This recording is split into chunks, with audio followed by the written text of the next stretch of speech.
propósito del Partido Revolucionario Institucional, el PRI, pues están sacando ahora unos spots ahí muy particulares.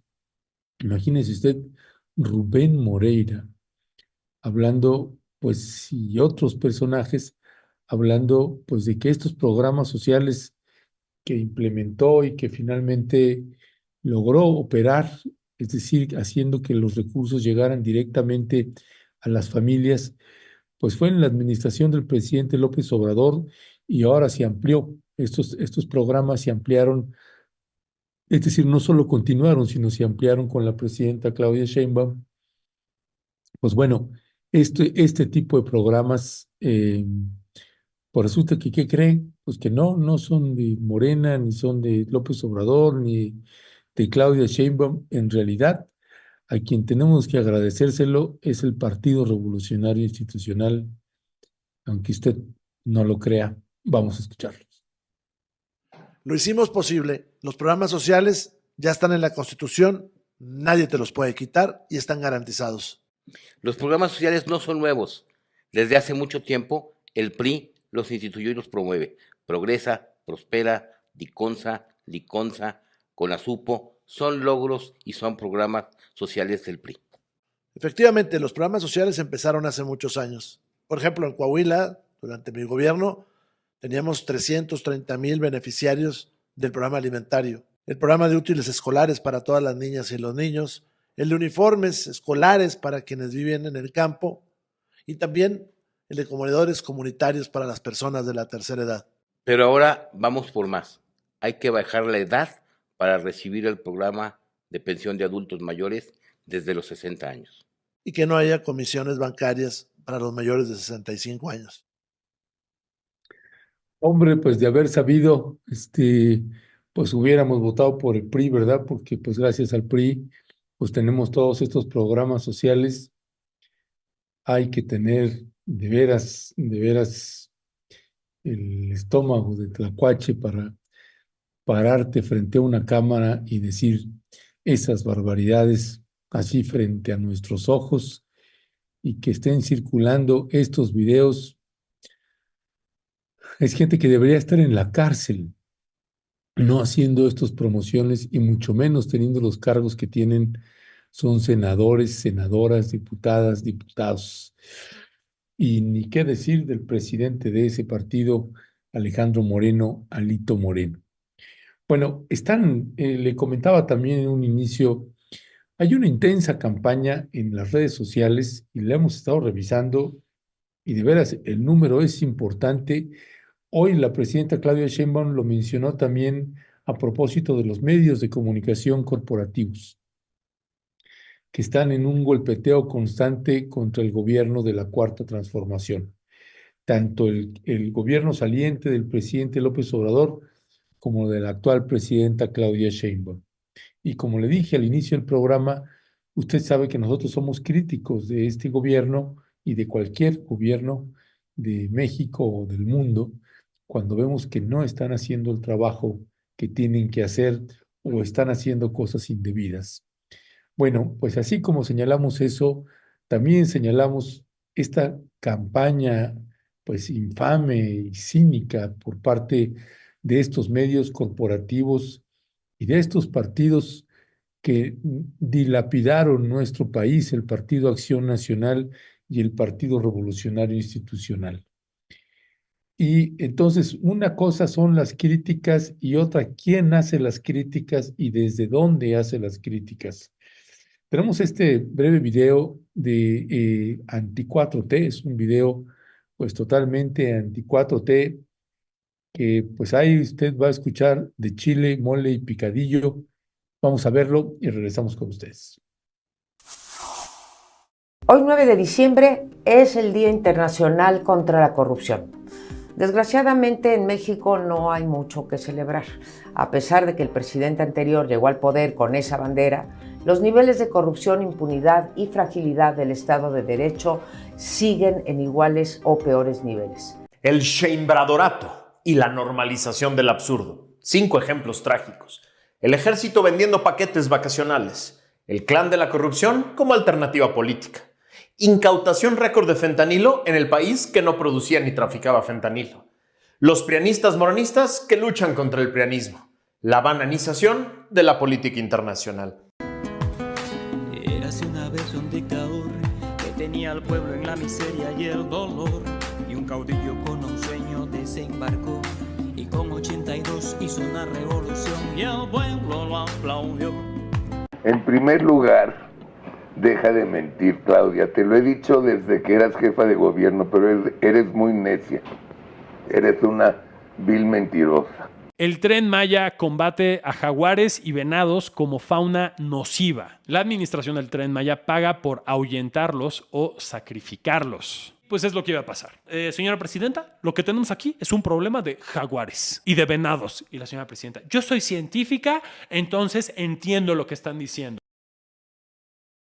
Los comunistas dicen que solo los perros agradecen. Eso explica la columna Ni un ápice de autocrítica que publicó el vocero del Obradorato, Epigmenio Ibarra, en contra de Ciro Gómez Leiva. Quienes dicen ser de izquierda y se sienten moralmente superiores consideran que la gratitud y la lealtad son debilidades de la derecha conservadora. Epigmenio llega a Radio Fórmula como si el dueño de la empresa fuera su jefe político, el de la chingada. Insulta a reporteras, a la audiencia con el despotismo, misoginia y crueldad de un capataz. Las ratas de Morena están felices. Pues como no, si se van a llevar más de $500,000 de pesos en prestaciones de fin de año, entre aguinaldo, bonos y un montón de dinero que ellos mismos se autorizaron, está claro que no querían acabar con los privilegios. Solo querían ser ellos los privilegiados y robar hasta hartarse. A ver si les alcanza para revolcarse en el lodo de la inmundicia, donde terminarán cuando el pueblo se canse de su incompetencia y corrupción. ¿Estés a favor o no de los subsidios que da Morena? La realidad es que no hay cartera que los aguante, ni la de México. Es por eso que en la Ley de Ingresos 2025 Morena endeudará al país con $1 billón de pesos. Sí, con B. Súmale ceros. Y esto hace que tú y yo, es decir, todos los mexicanos y mexicanas, nos endeudemos con 140,000 pesos. Claudia, sentenciar a muerte al INAI es tu jugada maestra para seguir en la sombra sin que nadie se atreva a encender tu luz. ¿Por qué retroceder más de 2 décadas en materia de transparencia? Sabemos que la excusa oficial es el ahorro de presupuesto, pero ya en serio, aquí entre nos. ¿Sí es para eso? ¿O es para silenciar el único organismo que ha tenido el descaro de preguntar ¿y esto de dónde salió? En Morena son una bola de farsantes y de demagogos. Hace meses se prohibió el huachicol. ¿Y qué creen? Ha crecido con Morena. Prisión preventiva oficiosa en la Constitución por huachicoleo. Resultado, 33% del combustible que se consume en el país es producto del huachicoleo. Morena le prometió todo a la gente de Tonalá. Les pidieron el voto y ahora que ganaron, no les están cumpliendo nada. Hoy quieren quitar el famoso tianguis navideño de Tonalá con más de 40 años de tradición. La razón es porque afecta a los negocios de algunos políticos de Morena. Estos son los caprichos en los que Morena quiere seguir tirando dinero. 136,000 millones a una refinería que no refina. Otros 40,000 millones más al ecocidio del Tren Maya, donde según Morena no se iba a tirar un solo árbol. 924 millones a un aeropuerto que sigue sin impactar en la conectividad nacional. Pues ayer la Cámara de Diputados ya aprobó otra vez becas para ninis. La única condición es que tengas 18 años, entre 18 y 29 años, imagínate nada más. No mames, entre 18 y 29 años, imagínate, tienes 26, 27, 28 años, tu edad más productiva, cabrón, y el requisito que te pide Morena es que seas huevón, pendejo, que no trabajes, que no estudies, pero acuérdate, para que la beca siga por los siglos de los siglos, larga vida para ti y para Morena, tienes que ir a las marchas y votar por Morena. El cártel de Sinaloa había financiado la primera campaña presidencial de López Obrador. Cuando revelé esta información, Andrés Manuel López Obrador se encolerizó, perdió el piso, se tambaleó, se salió por primera vez de su zona de confort y vino la primera y principal crisis en todo su gobierno. Ese mismo día, Dos importantes medios de comunicación de Estados Unidos, horas después de mi publicación, publicaron dos investigaciones con un contenido muy similar. Esta información le valió un nuevo sobrenombre a Andrés Manuel López Obrador: narcopresidente. En su larga carrera criminal, Zambada García jamás había estado encarcelado. Tras 4 meses de encierro, él decidió optar por el mismo camino que sugería a sus propios hijos. De acuerdo a la información que me fue corroborada, es que ya comenzó a contar los hechos que le constan. Y para que sus confesiones tengan impacto en un buen acuerdo con el gobierno de Estados Unidos, ha comenzado a hablar por un pez más gordo que él, el expresidente Andrés Manuel López Obrador. Afirman que sobre la relación del líder del cártel de Sinaloa y el fundador y patriarca del partido oficial Morena ya quedaron escritas varias decenas de páginas. Pues bueno, está intensa la campaña contra el gobierno de la Cuarta Transformación y pues bueno, uno puede darse cuenta y leer también pues los excesos que puede haber en casos y en otros. Nosotros podemos ser críticos, por ejemplo, de que desaparezca el INAI cuando podrían más bien haber quitado a todos los funcionarios y resetearlos y meter nuevos funcionarios con un mecanismo de selección mucho más pulcro y más que no sabemos cómo va a funcionar. Cuando eres juez y parte, pues es un caso más complicado. Pero bueno, ya veremos. El punto aquí es que pues hay mucha calumnia contra el gobierno de la Cuarta Transformación, contra el gobierno de Claudia Sheinbaum y contra el expresidente Andrés Manuel López Obrador. En el caso en el último, de Anabel Hernández, miren, nosotros, ya sabe usted que hemos sido bastante críticos en materia con el expresidente López Obrador, en materia de atención, de la falta de atención en casos de violaciones a derechos humanos, población en condición de vulnerabilidad, temas de inseguridad. De ahí a decir que el presidente se reunía con el Mayo y que le daban dinero y que...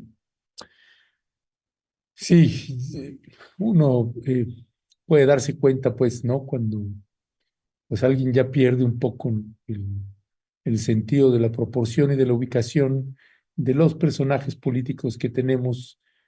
Y pues imagínese un político como el presidente Andrés Manuel López Obrador, que nunca fue señalado, nunca se le supo absolutamente nada en materia de corrupción, que no es un tipo que no se enriqueció, que vive en su rancho heredado, que no es un tipo que le gustan los grandes lujos, ni mucho menos. Pues nos parece verdaderamente algo bastante fuera de lugar. Pero bueno, son parte de las campañas políticas. En unos casos nosotros podemos identificar que forma parte de una campaña política, en otros pues consideramos que es más desde el estómago, que a veces se está atacando a algún funcionario, en este caso un expresidente o a la presidenta actual, porque hay diferencias, etcétera, etcétera. Y bueno, pues por eso nos parecía importante el colocar esta serie de pequeños cortos, clips, que pues implican una campaña. Créanme, o sea, dejamos fuera unos 20 o 30 clips más. No íbamos a extenderlo mucho, pero es una campaña mediática intensa e importante contra el gobierno de la Cuarta Transformación. Eso siempre coloca, a veces, por ejemplo, en el caso de nosotros, cuando decíamos con el presidente López Obrador que a veces era un dilema ético ser crítico con esta administración, cuando veíamos que pues estas corrientes de ultraderecha llenas de corrupción que dejaron en los huesos nuestro país, que generaron una violencia y una pobreza extrema en nuestro país, y ahora... aprovechen cualquier ataque para atacar o golpear. pero tampoco por eso nos vamos a quedar callados. Cada quien hace las observaciones, denuncias o señalamientos con base a la construcción que uno va haciendo como medio de comunicación, como periodista, y quien finalmente te evalúa, pues es la ciudadanía, la audiencia, sea la que es ultra López Obradorista, ultra claudista, sea la que es anticlaudista, anti 4T, sea los que están arriba, abajo, al centro, a la derecha, a la izquierda, a la ultraizquierda, a la ultraderecha, pues de todo hay en la viña de la Virgencita Morena y Rebelde, pero nosotros vamos a seguir colocando los temas cuando consideramos que están obrando mal varios funcionarios de la actual administración y también señalar pues esto que hicieron y siguen haciendo, pero ahora ya no tanto desde el poder, los que antes nos gobernaron por décadas y décadas, el Partido Revolucionario Institucional y el Partido Acción Nacional, más este núcleo de periodistas que sirvieron mucho al sistema priista, al sistema panista, a este modelo económico neoliberal que tanto daño nos hizo, pues siguen ahí. Nosotros consideramos que ahí la administración de Claudia Sheinbaum tendría que hacer ajustes. El presidente López Obrador recortó el gasto publicitario. eh, Nosotros pensamos que tendría que acabar por completo el gasto publicitario de los medios en los medios de comunicación y que pues el gobierno se anuncie en sus propias redes sociales, en sus conferencias, en sus propios mecanismos y que los medios de comunicación publiquen lo que quieran o no publicar. Pero pues es finalmente recursos que tendrían que estarse ocupando para otra cosa y no necesariamente para los medios de comunicación.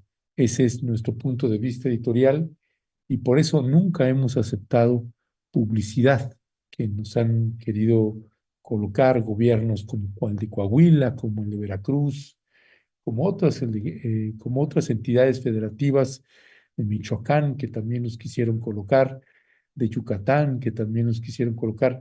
Pues no aceptamos publicidad oficial porque además nos parece un contrasentido estar, cuando nos comentábamos, ¿no? Cuando el gobierno de Javier Duarte quería anunciarse en Rompeviento y pues imagínense un spot publicitario hablando de las bondades de Javier Duarte, pues pues simple y llanamente nos parece un contrasentido. Así que pues a buscarse los medios otras formas de sobrevivencia y que no necesariamente tengan que ser gobiernos ni federal, ni estatales, ni municipales. El esquema cambió y a los poderosos medios corporativos quienes les han estado pues dando de comer son los gobernadores estatales. Por eso en la medida en que han ido ganando Morena varias gubernaturas, pues disminuye el presupuesto hacia los medios de comunicación. Más, pero sin embargo, a pesar de gobernadores estatales, siguen inyectándole muchos recursos a medios corporativos que en muchos de los casos han creado mucha infodemia para la población de nuestro país. Dice, déjenme pasar también a otra nota, pero antes déjenme leer algunos de los comentarios. Bueno, había un tal Simón Hernández Ortega que están con insultos. No aceptamos aquí insultos, bloqueamos a la gente que insulta, dice groserías o vulgaridades. No nos va, pues, no, dice Armando Vázquez, no debemos tolerar el insulto y la descalificación, debemos exigir datos, pruebas y que quienes hablen desde la oposición en contra de la 4T tengan ética, conocimiento y argumentos sustentados, sólidos. Así es, Armando. Dice María Espinosa, ¿qué ganas tienen de que le vaya mal a México, pobres infelices? Bueno, Mari Chuy, y gastan millones del erario para pagar estas campañas. Dice Claudia Aurora Velázquez Díaz, ¿y quién paga tal campaña de desinformación? Pues hay muchos poderes fácticos, mi querida Claudia Aurora. Estel Sandoval, están bravos y rabiosos los buitres carroñeros. Y dice Claudia de Lara, y siguen atacando a Jesús Ernesto, y más ahora que AMLO ya no es presidente, son los miserables. Pues imagínense atacando a un niño, alguien que es, o adolescente, alguien que es menor de edad. Sí, es un ataque muy soez de la oposición. Jocelyn Ibarra, agradezco la objetividad e imparcialidad del señor Ledesma, en verdad un medio de comunicación muy serio y analítico. Gracias, Jocelyn. Araceli López, Mónica Torres, se llama José Luis Morales de Aguascalientes y además clasista, es un vil homofóbico. Alicia Torres, siguen sin propuestas, solo mentiras para descalificar. La oposición no entiende ni entenderá. Margarita Pérez Díaz, nosotros como población debemos hacer frente a estas campañas. La derecha no descansa ni aquí en México ni en todo el mundo con mentiras para la gente. Dice Alicia Torres, la oposición sigue sin propuestas, solo dice mentiras e infundios, atacando al gobierno y a la 4T con sus mentiras. Ya vimos que no les funciona, pero ya vimos que la oposición ni cuenta se ha dado. Pues sí funciona en muchos casos, en muchos no. Lo que es clarísimo es que genera muchos sentimientos, digamos, alterados, emociones alteradas ahí, importantes, mucho odio, mucho fobia a López Obrador, a Claudia Sheinbaum, a la 4T. En fin, que hay estos ataques, no hay que pasarlos de noche, y no solamente es en México, es también en otros países. La ultraderecha viene con este tipo de campañas, todo lo que es programas sociales es populismo, y si bien nosotros también somos críticos de varios mecanismos de los programas sociales, que pensamos que tendrían que hacerlos de otra manera, finalmente son recursos que por vez primera están llegando directamente a la población. Antes no llegaban, se quedaban en los bolsillos de quién sabe cuántos funcionarios federales o estatales o municipales. Son de las cosas que cambiaron y que, si bien consideramos que es muy importante cambiar estos mecanismos de los programas sociales, pues sí hay una diferencia en ese sentido, y también nos parece que es correcto señalarlo. No es solamente atacar o aplaudir como focas o atacar como odiadores. Pues no creo que no va ninguno ni lo otro.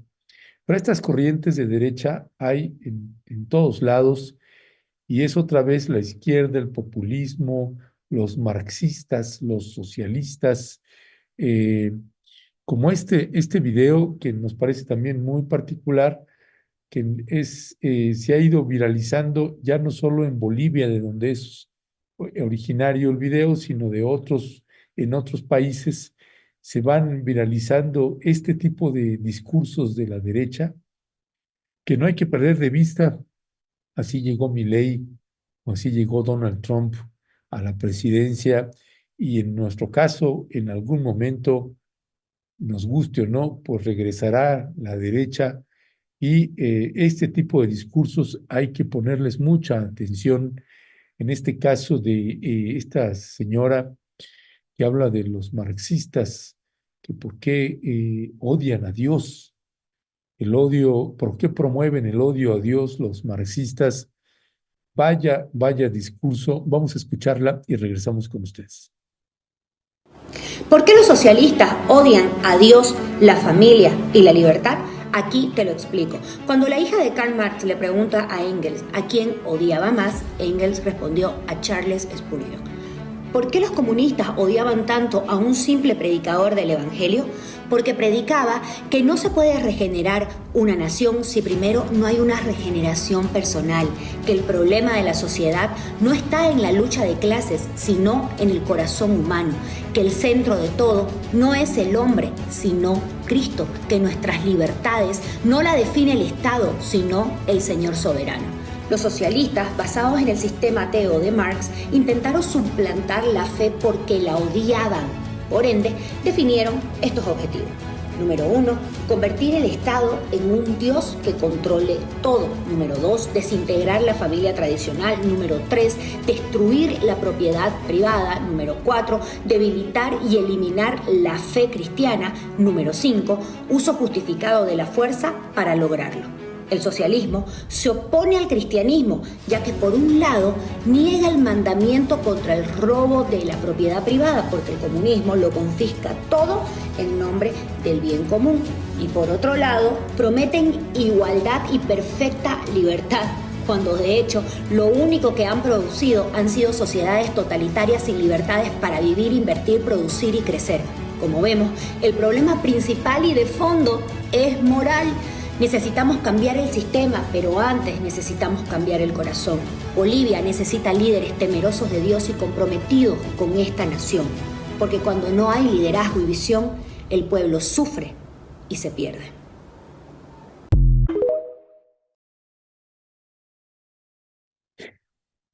Bueno, es verdaderamente, bueno, delirante escuchar a esta mujer, pero créame, este tipo de mensajes llega a muchas familias, se comparte mucho y está en WhatsApp y están en las plataformas de redes sociales y demás. Y en ese escepticismo que hay o en esa soberbia que luego hay gente simpatizante de la 4T o de la 4T que están ensoberbecidos por el poder y se confían. No, hay que tener mucho cuidado con este tipo de discursos. Son muchas visiones en ese sentido y pues son mensajes que se viralizan. Ahora sí que válgame Dios, válgame Dios con esta mujer. Pero bueno, ya estaremos comentando y presentándole más material. Lo que sí le decimos es que hay una campaña intensa contra el gobierno de la Cuarta Transformación. Y creo que también es importante colocarlo y señalarlo. Déjeme pasar ahora a otra noticia también. Ayer le presentamos un cartel de una denuncia de algo que está sucediendo en Calpulalpan. Vamos a pasar este cartel nuevamente y lo vamos a acompañar con un video. Posteriormente en esta semana tendremos entrevistas sobre el tema. Hay un llamado urgente. Esta empresa minera Natividad que está agrediendo a las autoridades agrarias de Calpulalpan, de Méndez.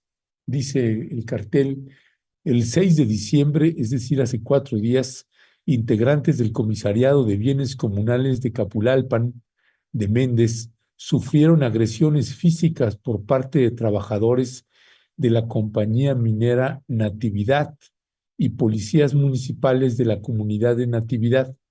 Varias personas sufrieron lesiones físicas, dañando camionetas de la autoridad e intentando arrollar al Comisariado de Bienes Comunales. Exigimos una investigación inmediata. Mire, le vamos a pasar el video a un lado mientras yo le voy explicando estas imágenes de este video Minera Policía Municipal, porque lo que usted va a ver ahí a continuación, pues es kafkiano, pero es de las cosas que enfrentan también pues muchas poblaciones campesinas, indígenas, y esto que está sucediendo, mire, esta es la policía municipal, ese es un camión de la minera que aunque tiene prohibido extraer minerales, está cerrada, pues ahí está. le ponen la camioneta para que no pase, empuja la camioneta. Ahí está una patrulla de la policía municipal que está encubriendo a la empresa minera. Ahí está el comisariado y le avienta la camioneta la policía municipal. O sea, intenta atropellar al comisariado ejidal. A ver si podemos luego repetir otra vez ese video. Porque esa camioneta de la policía municipal, imagínese la policía municipal intentando matar, atropellar. Si el comisariado ejidal no se quita, no estaría ya en este planeta el comisariado ejidal. Ahí está, ese es el comisariado, se hace a un lado porque le avientan la camioneta que le pega a la otra camioneta roja que está atrás. ¿Qué está sucediendo ahí? Que la empresa minera soltó pues mucho dinero a la policía municipal, a los agentes municipales y a varios pobladores. Así que pues esta es parte de cómo funcionan las empresas. Otra vez tenía que ser una minera canadiense la que está detrás de todo esto. Así que pues ya veremos qué hace la autoridad mexicana, porque nos parece que llegó el momento, a propósito además de la conducta deleznable que está teniendo el presidente de Canadá, Justin Trudeau, con México a propósito de la llegada de Donald Trump. Pues independientemente de eso o a propósito de eso, nos parece que pues tiene que haber una acción muchísimo más dura ya contra las empresas mineras canadienses. Ojalá hubiera la posibilidad. Miren nada más el camión empujando la camioneta. Imagínense el poder de la minera para que puedan atreverse, para que se atrevan a hacer eso. Ahí hace falta que llegue la Guardia Nacional, el Ejército Mexicano, y que detengan a toda la policía municipal, que detengan a los responsables de esta empresa y que haya un procedimiento penal contra ellos. Es verdaderamente inadmisible que cosas así estén sucediendo en nuestro país. Déjeme pasar también ahora a otra noticia que tiene que ver también con la reasignación de los recursos presupuestales, del presupuesto de ingresos que había presentado el gobierno de Claudia Sheinbaum. Habrá un ajuste. Ricardo Monreal había anunciado que era de 20,000 millones de pesos aproximadamente. Pues hay un cambio y ya no va a ser de 20,000, va a ser de 30,000 millones de pesos. Vamos a escuchar esta reasignación del presupuesto en voz de Ricardo Monreal. ¿A dónde se van a ir esos 30,000 millones de pesos que se van a reasignar? Vamos a ver. De que el jueves podamos concluir. Les digo brevemente en dónde estamos intentando reasignar y dónde ajustar. Ajustar a la baja a órganos electorales, Poder Judicial, órganos autónomos, y a la reasignación fundamentalmente educación, universidades públicas, también infraestructura carretera, caminos artesanales e infraestructura carretera en el país, mantenimiento y campo mexicano, además de cultura, de reasignar más recursos al INA y al Instituto Nacional de Bellas Artes, al INA, al Instituto Nacional de Antropología e Historia, y al Instituto Nacional de Bellas Artes. También queremos en cultura reasignar. Entonces, esos son los rubros. Un monto, yo les había dicho 20,000 millones de pesos, quizás rebase los 30,000 millones de pesos, que es el ejercicio que estamos haciendo en este momento y que quizás más tarde podamos enviar ya el proyecto de presupuesto para que las comisiones puedan trabajar. Eso es lo que les quería comentar. Muchas gracias. De que el jueves podamos concluir. Les digo brevemente en dónde estamos intentando reasignar y dónde ajustar. Ajustar a la baja. Bueno, pues ahí está usted escuchando a Ricardo Monreal. Eh, pues bueno, lo que uno puede celebrar también es que pues a las universidades públicas, a las instituciones públicas se vaya a asignar parte de este presupuesto. Es un tema que da para mucho, ya lo estaremos abordando también en otro momento.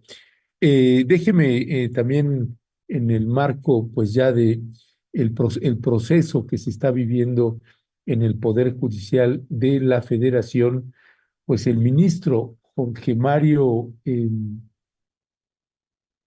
es Jorge Mario Pardo Rebolledo, pues ya después de 2 años de estar en la presidencia de la mesa de la Suprema Corte de Justicia de la Sala 1, pues ya entregó su cargo como presidente y también hace un anuncio, un despido y un reclamo, un poco de todo a propósito de lo que están pasando con la Suprema Corte de Justicia, en la Suprema Corte de Justicia de la Nación, con la reforma al Poder Judicial. Vamos a escuchar al ministro. Este ejercicio de rendición de cuentas, con el que concluyo la responsabilidad que mis colegas generosamente me confiaron al elegirme presidente de esta sala por segunda ocasión hace 2 años, tiene para mí un significado especialmente importante. Este año marca el final de una etapa en la justicia mexicana que sin duda será recordada como fructífera y trascendente. La reforma judicial, que será implementada en el año venidero, traerá consigo cambios sustanciales en las actividades y el desarrollo de la Administración de Justicia. Algunos señalan que será un avance en su fortalecimiento y aunque no niego la necesidad de ajustar y mejorar lo que tenemos, preocupa profundamente que estos cambios destruyan los muchos aspectos positivos sobre los que se ha construido nuestra labor. Con honestidad, debemos reconocer que no logramos advertir a la sociedad sobre los riesgos y problemas inherentes a esta reforma. A pesar de nuestros esfuerzos, el mensaje no llegó oportunamente ni con la fuerza necesaria. El tiempo y la experiencia, por desgracia, tal vez con costo a la sociedad, serán testigos del profesionalismo de nuestras labores y las cualidades del sistema de justicia que está en su ocaso.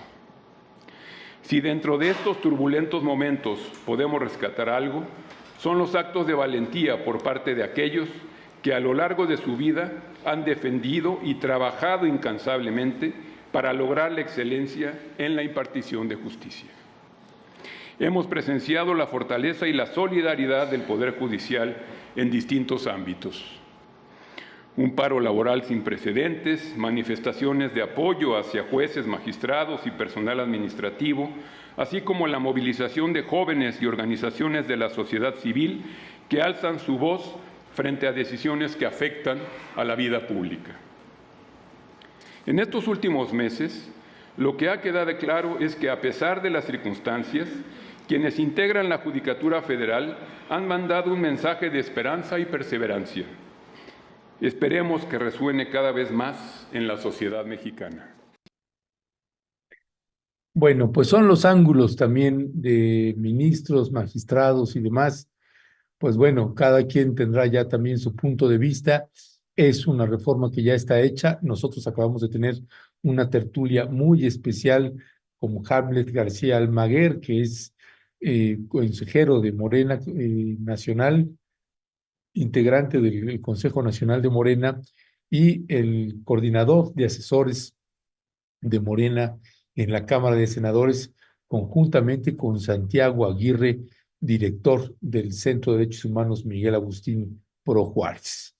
Déjeme pasar también a otra noticia y que tiene que ver con pues estas compañeras integrantes del partido Podemos, Yone Belarra, que es la presidenta de la secretaria general del partido Podemos, pero además es diputada y dando un discurso, insisto, como ya quisiéramos escuchar a una legisladora mexicana, a un legislador mexicano hablar así, como habla esta diputada, Yone Belarra, sobre la situación de Palestina y sobre pues, estos criminales de Benjamín Netanyahu, el gobierno de Israel.